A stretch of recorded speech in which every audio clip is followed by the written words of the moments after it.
on a Tuesday morning in the middle of what turned out to be a magical football season for the city of San Francisco. Jasper Winslow walked into the CopySmart flagship store as the tide of secretaries began to ebb, whistling a butt-kicking rock song he just heard on the radio and twirling a box wrapped in tissue paper and knotted with twine.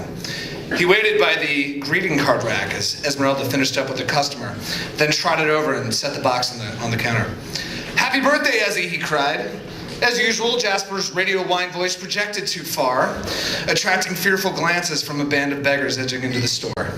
"Quiet, Jasper. This is a business." "Nonsense, Ezzy. It's your big day. Loud and proud. I'll let the whole world know."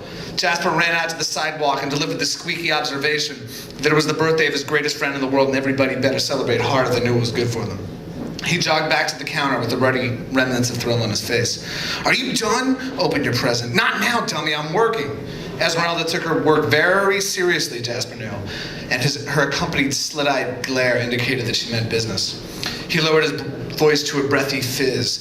"Come on, it's from Zugman's. Now open it quick and see for yourself." Zugman's was firmly at the top in the pantheon of San Francisco bakeries, with an unmatched tradition of lights-out, delicious baked goods and pastries that still outweighed Esmeralda's largely repressed bad memories concerning the institution. More to come on that later.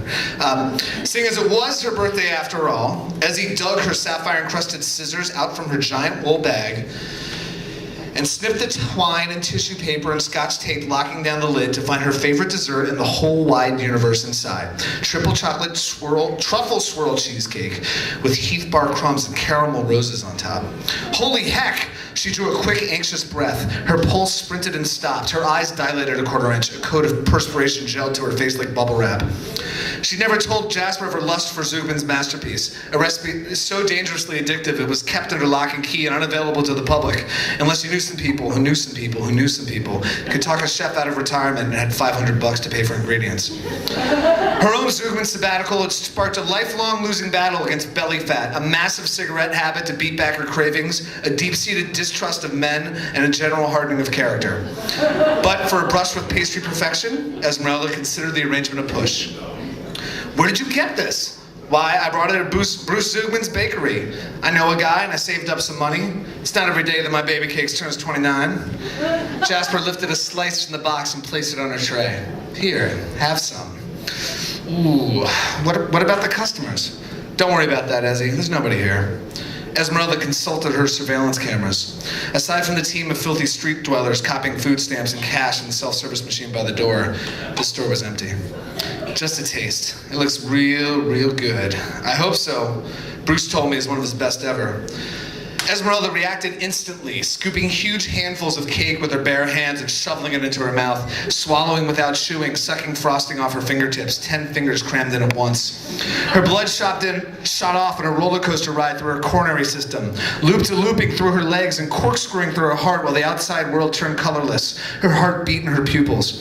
After another 3 bites, her blood was pumping so hard that even the cobweb capillaries of Esmeralda's pelvis were penetrated, her supercharged plasma shooting through her rolls of fat and overdeveloped muscle tissue, snaking around tendons and overaching bones and down into a dime-sized spot in a bodily zone she was professionally conditioned to ignore until just before bedtime.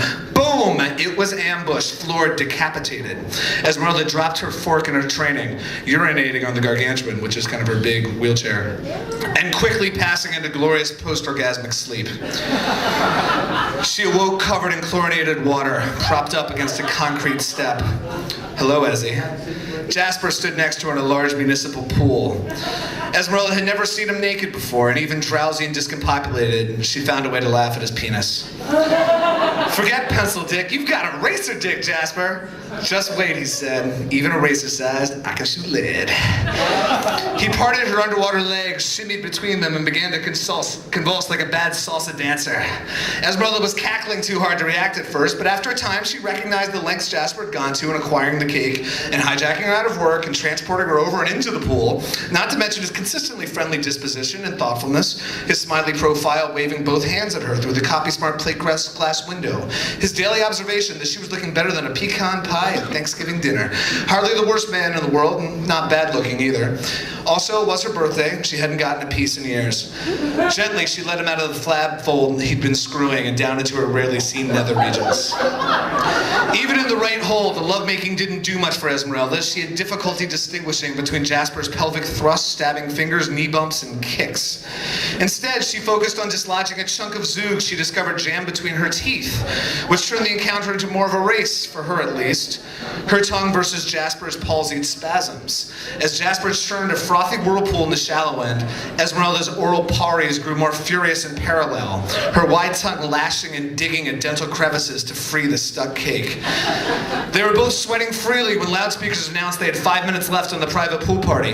With Jasper issuing louder and more profanity-intensive exclamations, Esmeralda rumbling her assent, the slip-slap of colliding wet limbs, Jasper's face puckering up, his back straight as a flagpole, the hard splash of pool water onto the deck, rolling motion between Esmeralda's cheeks, her teeth clicking, steam rising off the water and turning the air hot and dangerous, until a tortured shriek burst from Jasper's lungs and he collapsed into Esmeralda's pillowy chest.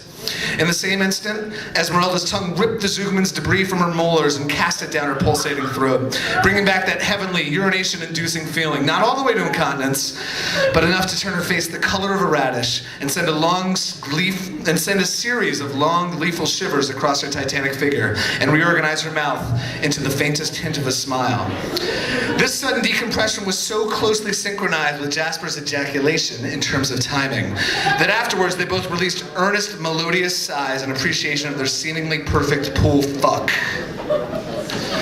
After hitting 400 pounds, Esmeralda had pretty much written off sex for the rest of her life. So, as she attempted to climb the concrete steps herself, and when that proved to be unrealistic, when she allowed Jasper to raise her up in the portable winch borrowed from his longshoreman roommate Sven, she ran her finger between her legs to check for evidence, to make sure that this was real and not some Zoog-induced fantasy. The chlorinated water had washed her clean, and she couldn't find any physical residue to speak of, but when she looked at Jasper standing next to her in a worn cotton robe, she detected a soft pheromonal glow over his skin, which combined with his shining brown eyes and giddy lip licking for overwhelming evidence of virginity lost. "Jasper, you devil," Esmeralda drawled, stepping into the sail-sized tunic he held open for her. "I never knew you had it in you." She settled into the gargantuan with a series of heavy squishes.